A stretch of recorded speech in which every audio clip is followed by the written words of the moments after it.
Second Chronicles chapter 26. Now all the people of Judah took Uzziah, who was 16 years old, and made him king instead of his father Amaziah. He built Elath and restored it to Judah after the king rested with his fathers. Uzziah was 16 years old when he became king, and he reigned 52 years in Jerusalem. His mother's name was Jechaliah of Jerusalem, and he did what was right in the sight of the Lord, according to all that his father Amaziah had done. He sought God in the days of Zechariah, who had understanding in the visions of God, and as long as he sought the Lord, God made him prosper. Now he went out and made war against the Philistines and broke down the wall of Gath, the wall of Jabneh, and the wall of Ashdod, and he built cities around Ashdod and among the Philistines. God helped him against the Philistines, against the Arabians who lived in Gurbaal, and against the Meunites. Also, the Ammonites brought tribute to Uzziah. His fame spread as far as the entrance of Egypt, for he became exceedingly strong.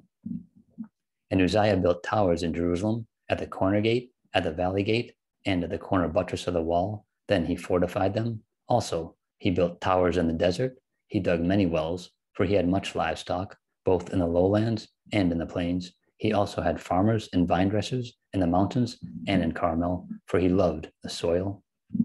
Moreover, Uzziah had an army of fighting men who went out to war by companies, according to the number on their roll, as prepared by Jael the scribe and Maaseiah the officer, under the hand of Hananiah, one of the king's captains. The total number of chief officers of the mighty men of valor was 2,600, and under their authority was an army of 307,500 that made war with mighty power to help the king against the enemy.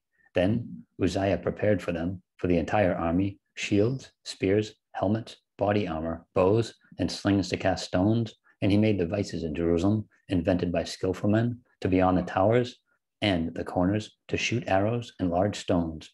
So his fame spread far and wide, for he was marvelously helped till he became strong.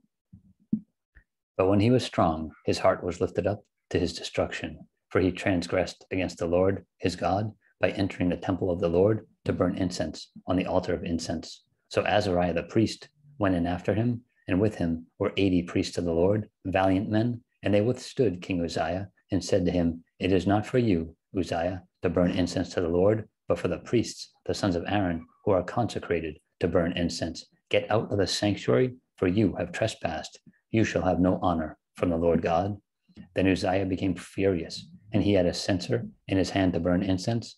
And while he was angry with the priest, leprosy broke out on his forehead before the priests in the house of the Lord, besides the incense altar. And Azariah the chief priest and all the priests looked at him, and there on his forehead he was leprous. So they thrust him out of that place. Indeed, he also hurried to get out, because the Lord had struck him.